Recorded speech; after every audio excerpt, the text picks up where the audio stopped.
Bhaktivedanta Swami Srila Prabhupada ki Jai. Grantara Srimad Bhagavatam ki Jai. Shri Guru Bhaktivedanta ki Jai. Premanande Haribo. Bravo de vos assemblées Hare Krishna. Bravo Shri Guru Shri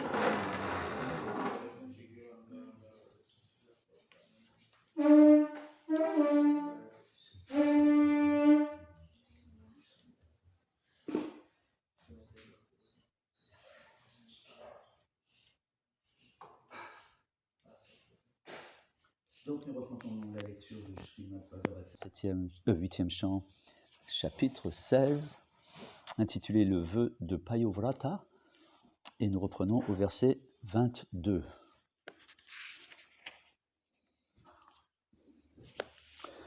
Om Namo Bhagavate Vasudevaya.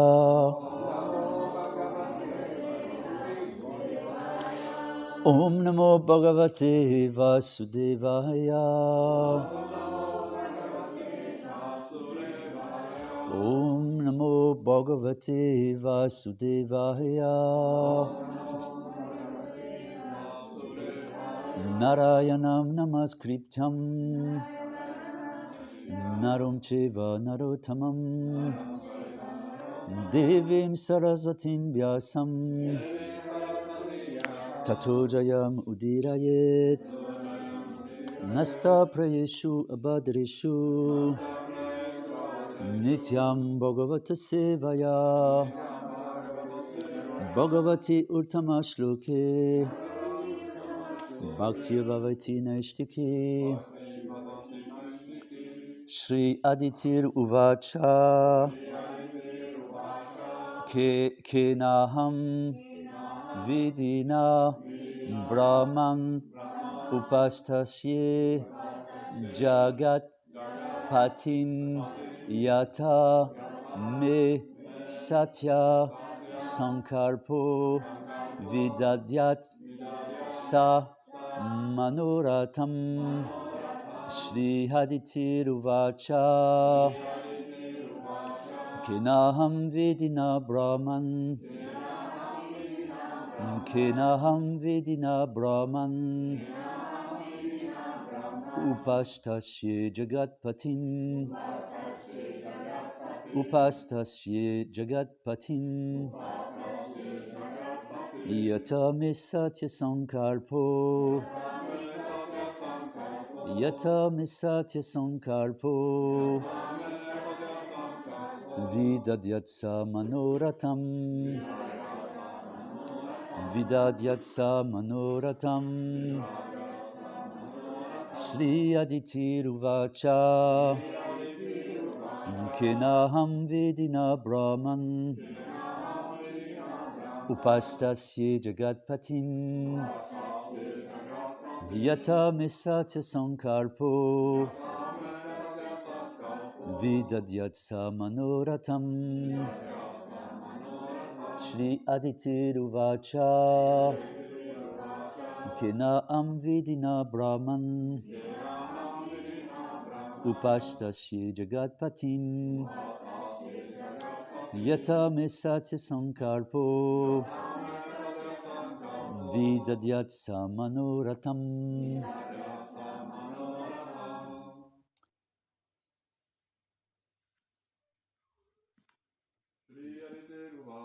Shri Aditi Ruvacha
Shriti Luvacha.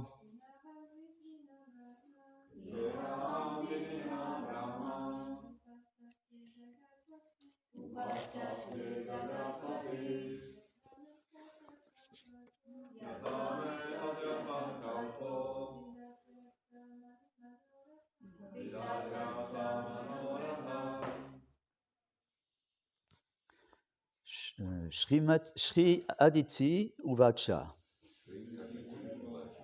Shrimati Aditi se mit à prier. Très bien. Kena, par quoi? Aham, je. Vidina, par les principes régulateurs. Brahman, ô Brahmana. Upashtasye, peut satisfaire. Jagatpatim, le Seigneur de l'univers. Jagannath. Yata, par quoi? Mais, mon. Satya Sankalpa, désir peut en faire naître, désir peut en fait être exaucé. De façon un peu étrange de dire les choses. Vidadyat, peut combler. Saha, il, le Seigneur suprême. Manoratam, les ambitions ou les désirs. Traduction est honorée portée par sa divine grâce Srila Prabhupada. Shrimati Aditi dit. Je vais juste lire. On a déjà répondu. Ô Brahmana, enseigne-moi les principes régulateurs par lesquels je peux adorer le Maître suprême du monde, afin que le Seigneur soit satisfait de moi et comble tous mes désirs. Teneur est portée. L'homme propose, Dieu dispose, dit le proverbe. Une personne peut bien désirer beaucoup de choses, mais à moins que ses désirs ne soient comblés par Dieu, la personne suprême, ils ne pourront être exaucés. La satisfaction des désirs est appelée Satya Sankalpa. Ici, le mot Satya Sankalpa revêt une grande importance. Aditi s'en remit à la miséricorde de son époux afin qu'il lui donne des directives pour adorer Dieu, la personne suprême, et voir ainsi tous ses désirs comblés. Un disciple doit tout d'abord décider d'adorer le Seigneur suprême, alors le maître spirituel lui donnera les directives correctes. Un bhakta ne peut pas donner des ordres à son maître spirituel, tout comme un patient ne peut demander à son médecin de lui prescrire une certaine sorte de médicament. Là commence l'adoration de Dieu, la personne suprême, comme le confirme la Bhagavad Gita au chapitre 7, verset 16. Chaturvida bhajante mam jana sukritino juna arto jigyasur artarti gyanicha bharatar shaba. Ô prince des Bharata, 4 sortes d'hommes pieux se tournent vers le service de dévotion offert à ma personne. Le malheureux, l'homme qui poursuit la richesse, le curieux, et celui qui désire connaître l'absolu. Aditi, elle, était en détresse, Artha. Elle était très affectée par le fait que ses fils, les Devas, avaient tout perdu. Aussi désirait-elle trouver refuge en Dieu, la personne suprême, sous la direction de son époux, Kashyapa Muni. Traduction à nouveau. Shrimati Aditi dit, ô Brahmana, enseigne-moi les principes régulateurs par lesquels je peux adorer le Maître suprême du monde, afin que le Seigneur soit satisfait de moi et comble tous mes désirs. Om Jnanatimirandasya Gyananjana Sarakaya Chatsurunmiritam Jena Tashme Shri Gurave Namaha Sri Chaitanya Manobishtam Shtapitam Jena Bhutale Swayam Rupa Kadamayam Dadati Svapadantikam Vandeham Sri Guru Sri Juta Padakamaram Shri Guru Vaishnavam Shya Shri Rupam Sagrajatam Sahagana Ragunatam Vitam Tam Sajivam Sadvetam Savadutam Parijana Saitam Krishna Chaitanya Devam Shri Radha Krishna Padam Sahagana Lalita Shri Vishakam Vitam Shab E Krishna Karuna Sindhu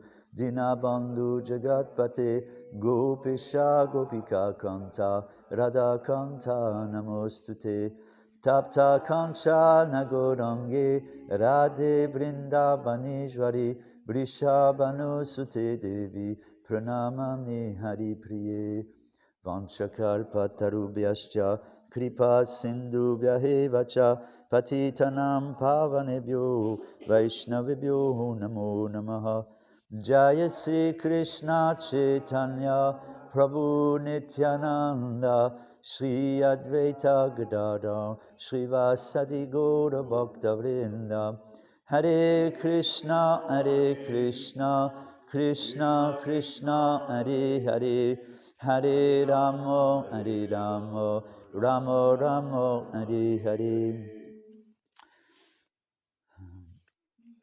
Merci beaucoup à toutes et à tous d'être présents pour cette session du Srimad Bhagavatam.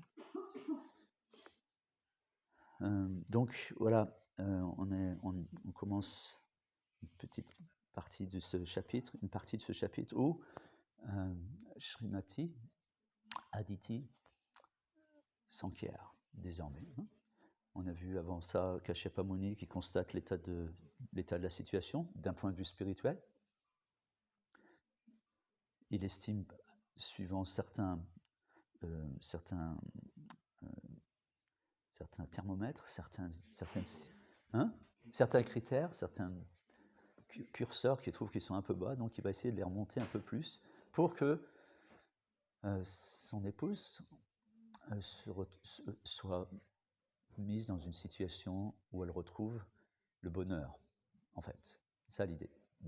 C'est toujours ça l'idée d'ailleurs. Et on va voir désormais... donc voilà, il invite son épouse à se confier par une attitude appropriée d'ailleurs, de bienveillance.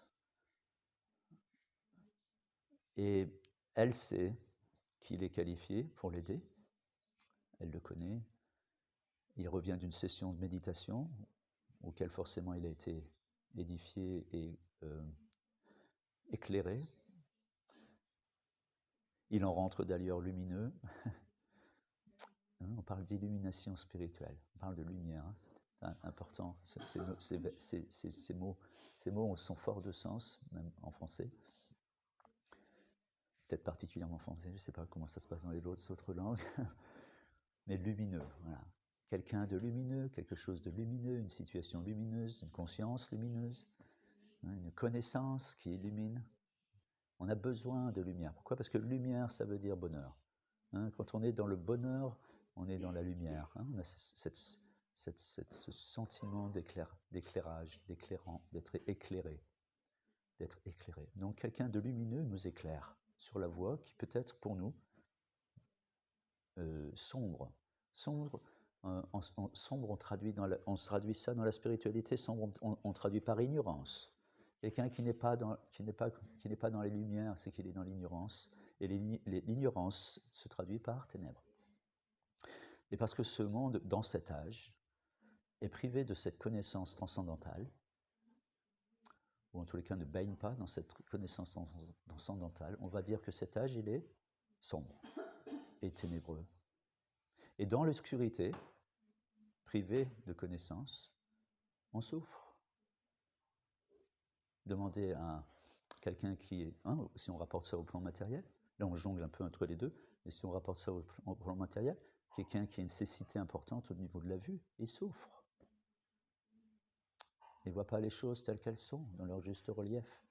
Il ne voit pas la réalité, il ne voit pas les couleurs, il ne voit pas les reliefs, il ne voit rien. Il n'a qu'une description audio des choses.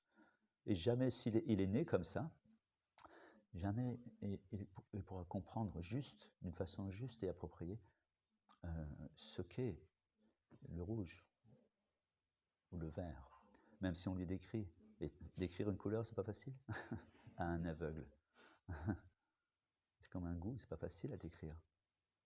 Il faut l'expérimenter. Je me souviens d'un ouvrage, juste une petite parenthèse, d'un ouvrage que j'avais lu de Jules Verne. Vous connaissez tous Jules Verne. Il avait écrit un livre qui s'appelle L'Inde noire, très peu connu.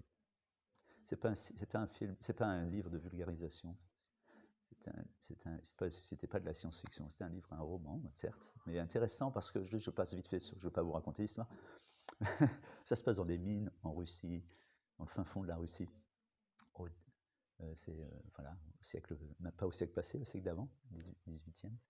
Et les gens vivaient, et a priori ça devait être une réalité. On peut voir, ça existe encore en Chine d'ailleurs. En Chine, il y a des gens qui vivent sur leur lieu de travail. Ils vivent sur leur lieu de travail.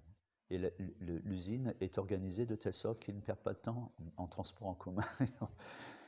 Et ils les hébergent sur place. Comme ça, ils sont vite sur place. Et puis surtout, ils travaillent 14 heures par jour. Donc, c'est bien que ce ne soit pas trop loin de dormir, parce que sinon, ils n'auraient peut-être pas le temps d'arriver chez eux et t'en virer avant.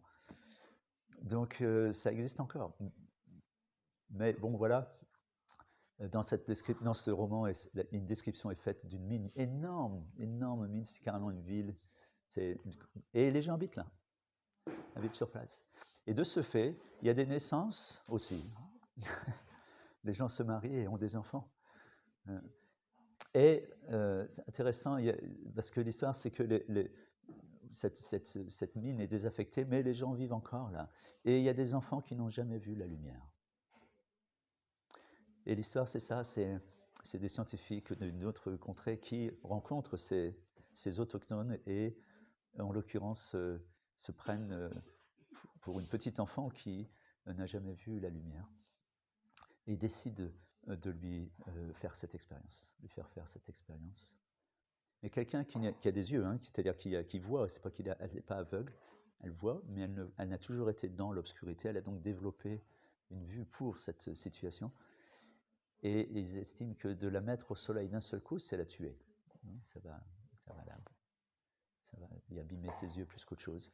Donc ils calculent les cycles du soleil, parce qu'ils sont un peu perdus, ils ne savent plus trop où ils en sont, et calculent les cycles du soleil et décident de lui faire de partir la nuit, sortir de la mine la nuit, pour qu'elle puisse voir le lever du soleil.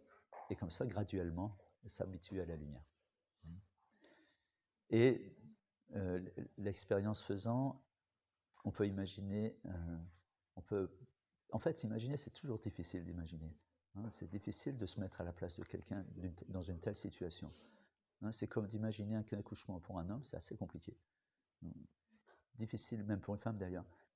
Quand on passe par là, c'est plus, hein, ah oui, je sais ce que c'est. Et avec tout ce que ça veut dire. Donc, donc cette personne, cette jeune fille,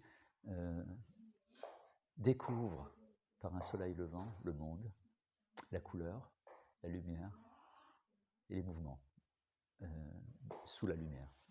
La lumière rend lui permet de voir les choses, de lui permettre d'avoir accès à un monde qu'elle ne connaissait pas du tout, le monde de la lumière, c'est-à-dire le monde de la couleur. Lumière, couleur.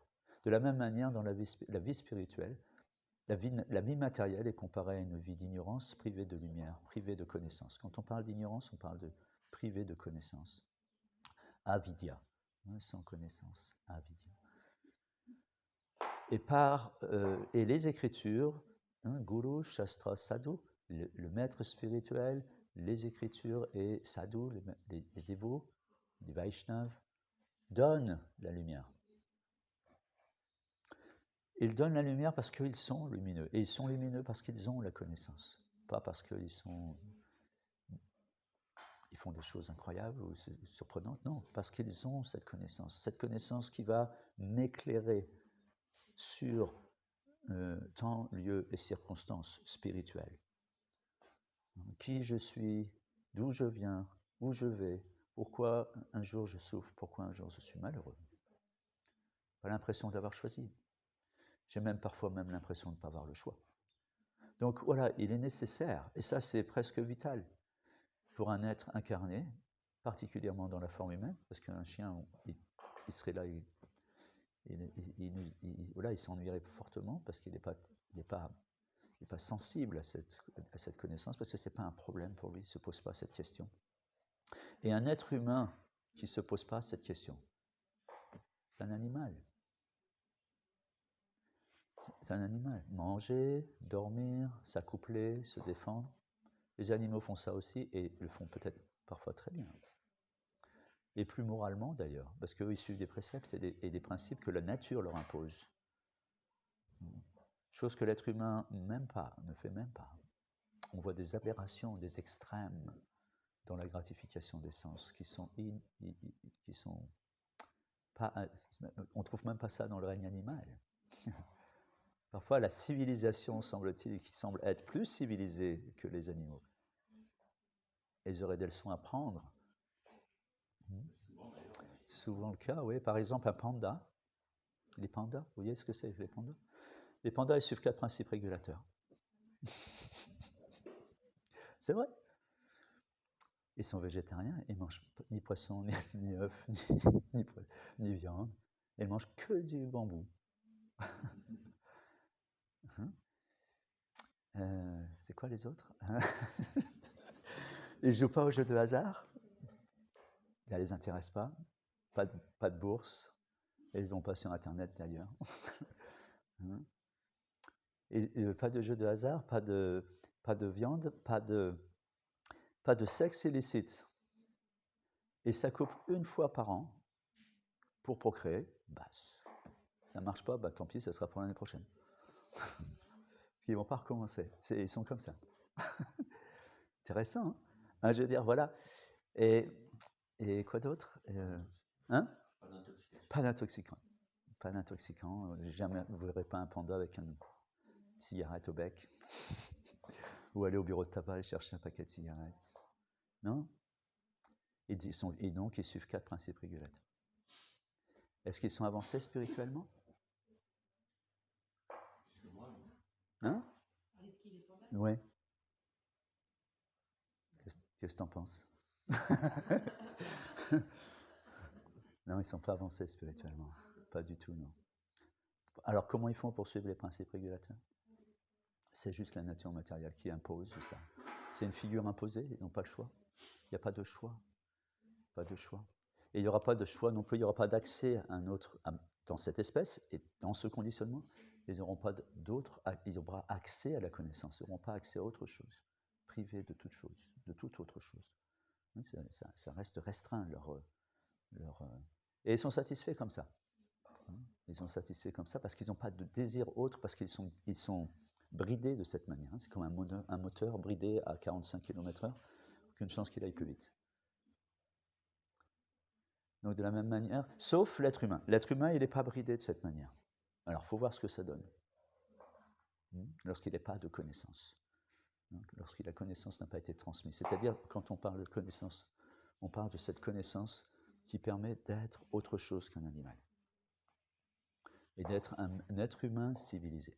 Un être humain civilisé, ce n'est pas juste un être humain qui mange avec une fourchette et un couteau. Ça, ce n'est pas forcément ça, la civilisation. Ça, c'est une forme de culture.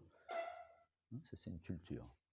C'est une culture, c'est une forme de culture. Ce n'est pas parce qu'on mange avec les mains qu'on n'est forcément pas civilisé. On peut être très propre et manger avec ses mains, on voit ça en Inde, on voit ça dans la culture brahmanique.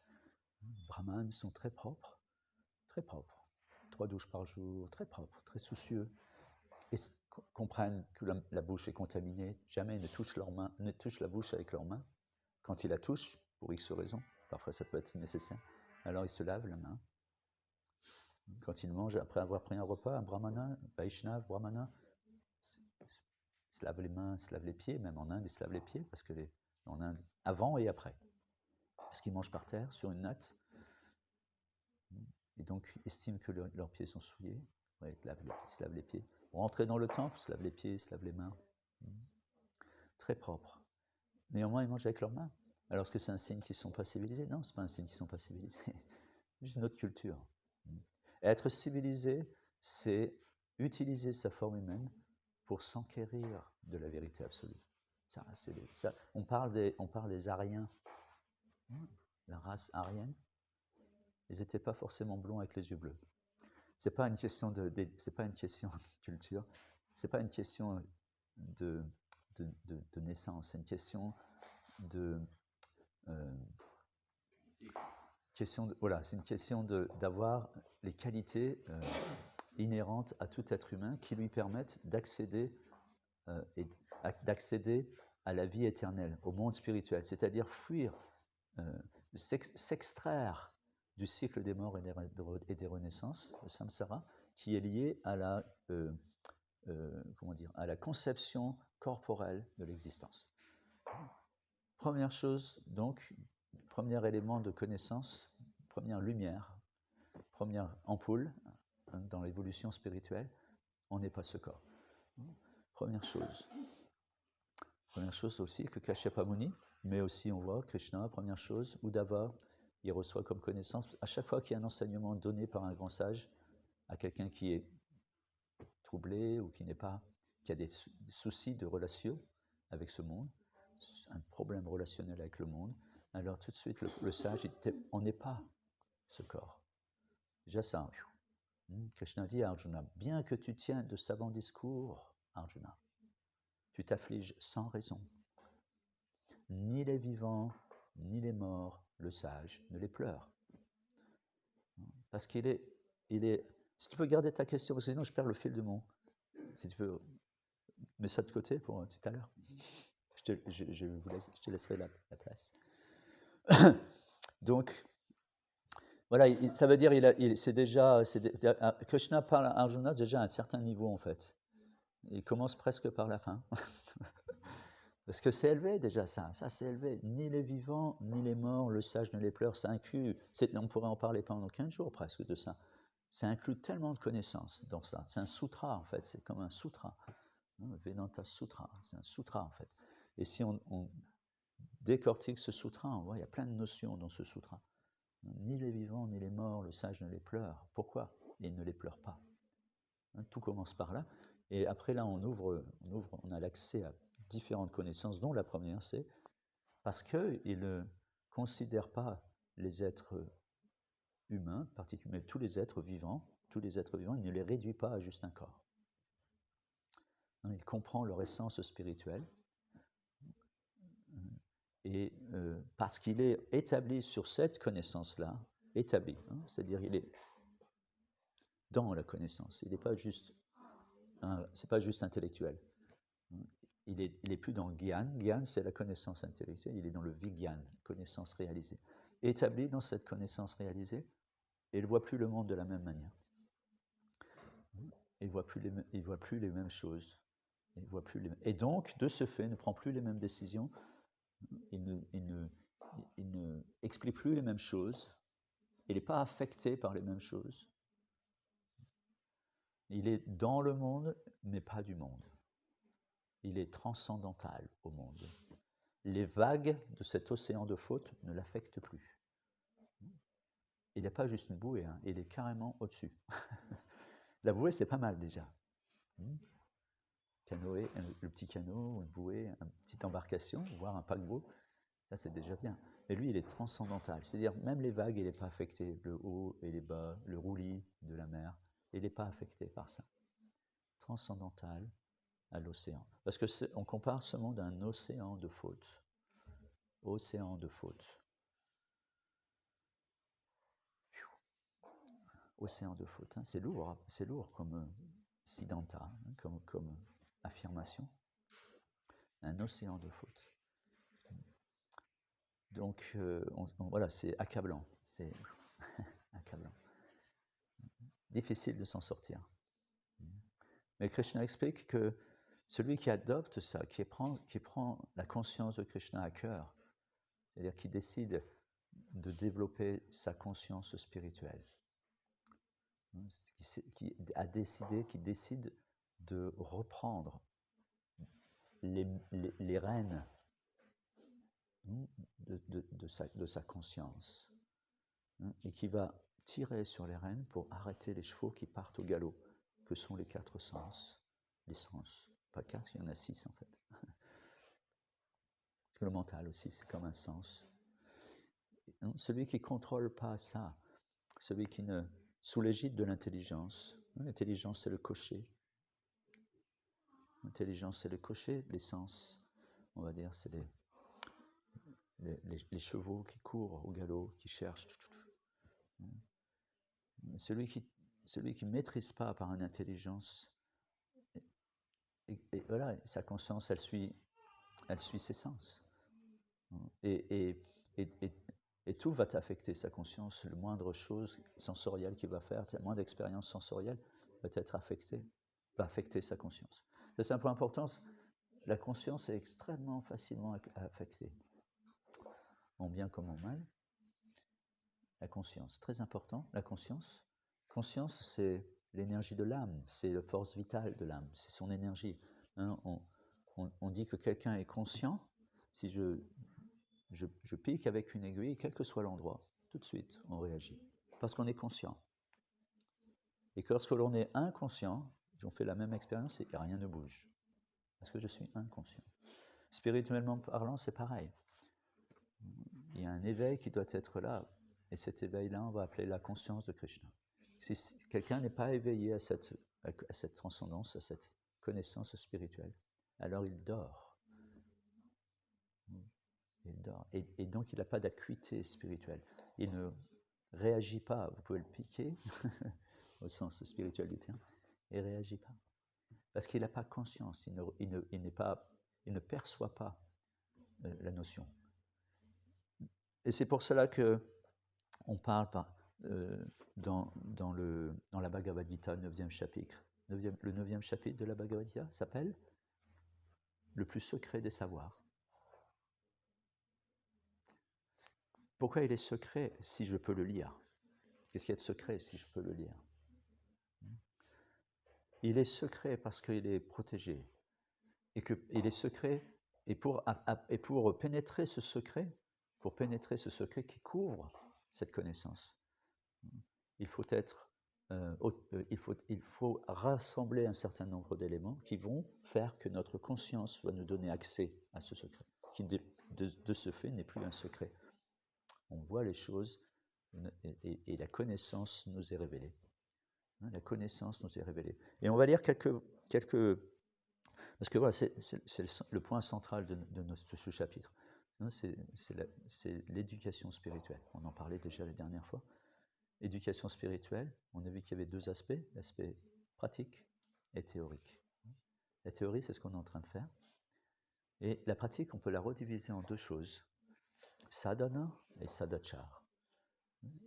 La sadhana, c'est ce qui va c'est l'action volontaire, évidemment, pas sous la Kalachnikov ou bien sous le sabre. Sadhana, c'est pas ça.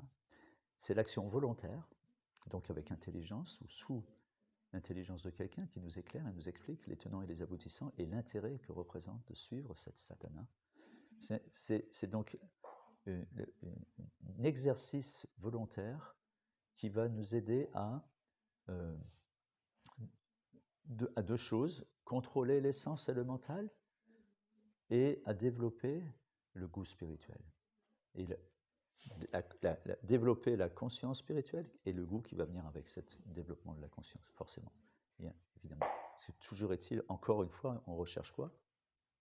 Le bonheur. Être satisfait. Le bonheur. Ça, c'est là. C'est là inhérent à tout le monde, forcément, même les animaux cherchent ça. Pas de la même manière. Et un être humain cherche ça en général à travers le plaisir, parce qu'il ne sait pas où le trouver ailleurs. Et de ce fait, il est très frustré, d'ailleurs, très souvent, même si on était très riche, très beau, très renommé. Il arrive un point où voilà, le mental cherche encore autre chose, désire d'autre chose. Et pour le spiritualiste, donc, c'est pareil, il y a aussi une quête de plaisir, mais le plaisir, il est spirituel. Et ce plaisir spirituel, il est interne. On voit les plaisirs matériels, c'est externe, et le plaisir matériel, c'est interne.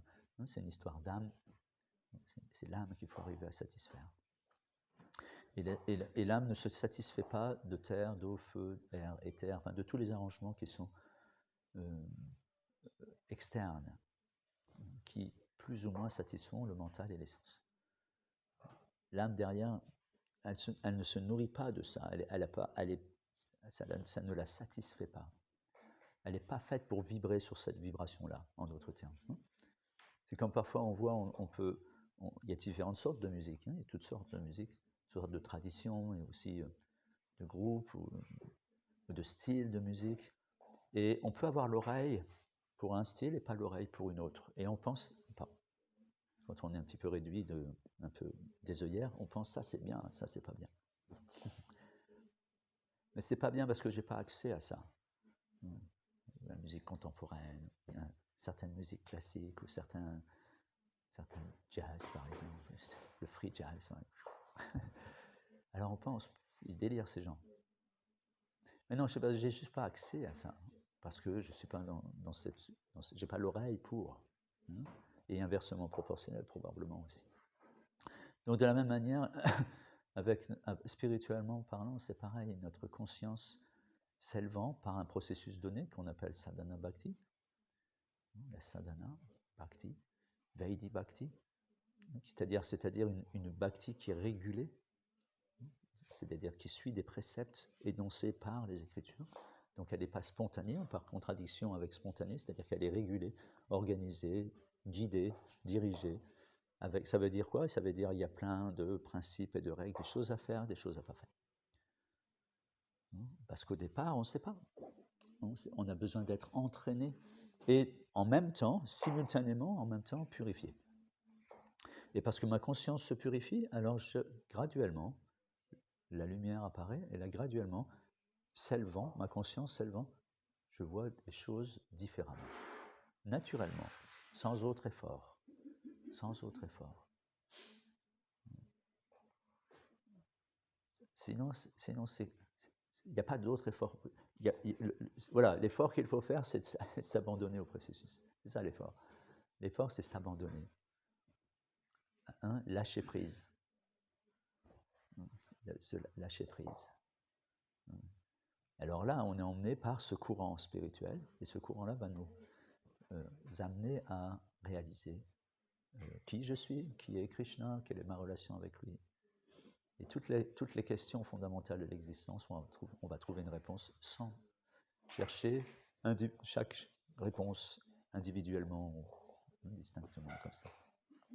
Donc voilà, c'est l'acquisition de la connaissance, éducation spirituelle, et Aditi va être dans notre situation et dans le questionnement, et elle va recevoir graduellement, il va s'y prendre graduellement, il va y aller graduellement, parce que si on dit des choses, c'est comme on va prendre une image, un enfant qui va à l'école, il va, pareil, suivre un cursus, il va suivre une progression dans l'acquisition de la connaissance.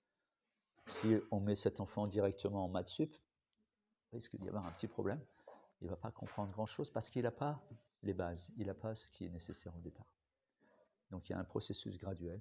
Et Kashyapa Muni va aussi de cette manière, sachant, évaluant sa femme où elle en est, il va adapter son enseignement à là où sa femme en est et l'élever graduellement en l'amenant graduellement à comprendre plus et plus encore. Juste avant de terminer, parce qu'il est déjà 9h, ça va très vite, on a à peine entamé le sujet. Juste lire un verset de la Bhagavad Gita qui parle justement de la connaissance et qui explique Raja Vidya Raja Guyam Pavitram Idamutamam Pratyakshava Gamam Dharmyam Shushukam Kartumavyayam. Cette traduction de ce verset. Ce savoir est roi dans toutes les sciences. Il est le secret d'entre les secrets, la connaissance la plus pure, et parce qu'il nous fait directement réaliser notre identité véritable, représente la perfection de la vie spirituelle.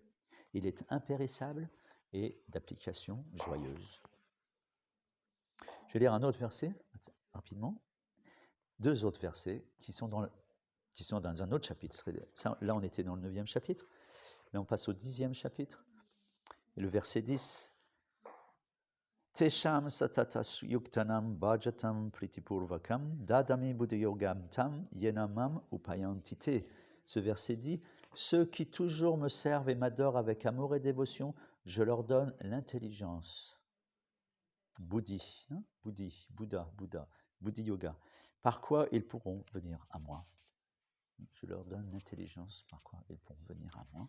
Et le verset juste après, qui suit, le 11, Tesham evanukam partam aham agyayana jam tamaha nasha yamyatma bhavashto gyana dipena bhashvata.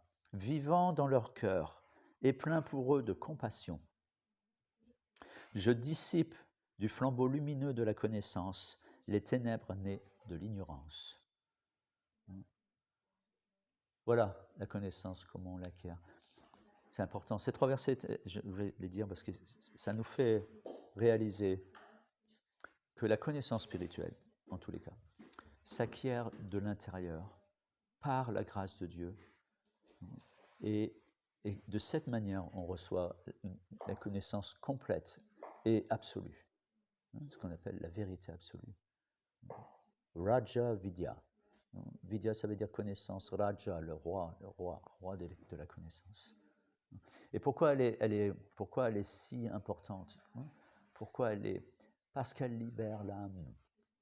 Parce qu'elle s'adresse à l'âme. Elle la libère. Une âme libérée, elle n'a plus aucun problème.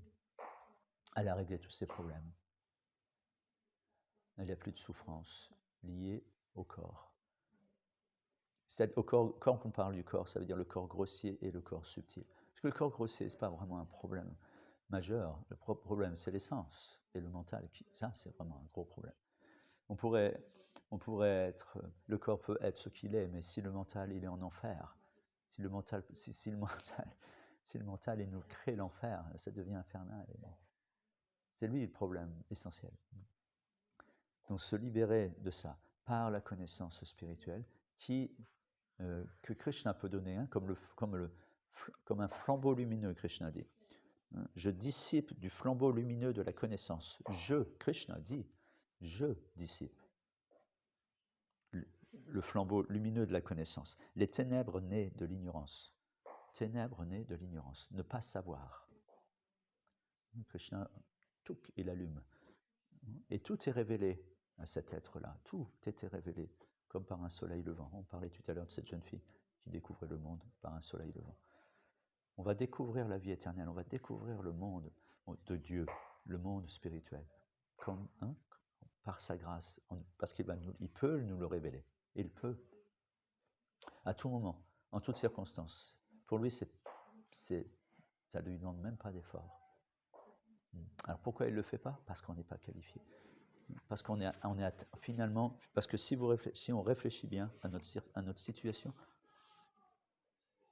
on n'a pas foi, on n'a pas suffisamment de foi. D'abord, il faut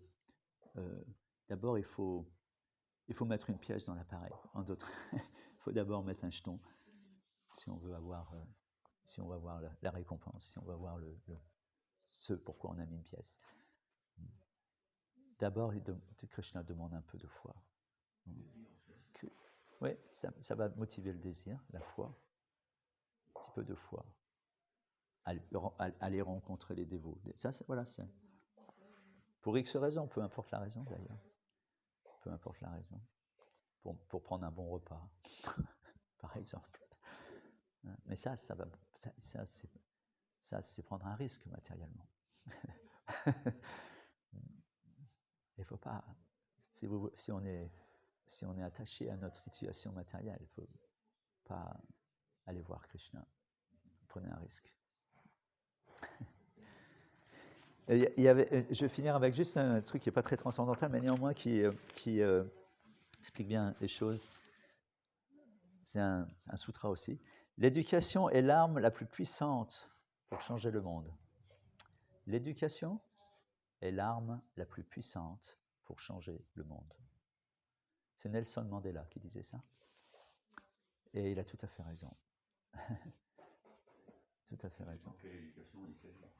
Non, ici on parle que de ça, d'éducation spirituelle. De toute façon, l'éducation, si on suit, évidemment, si on est bien intentionné, si on a le cœur libre de différentes choses, enfin, si on est bien intentionné, c'est-à-dire qu'on est dans la quête, dans la recherche, naturellement, par l'attention, en regardant le monde, en l'analysant et en vivant correctement, comme un être digne de ce nom, naturellement, on va être amené à se poser les bonnes questions, c'est-à-dire les questions fondamentales de l'existence. Et si on est bouddhi, un petit peu intelligent, on va chercher réponse à ces questions.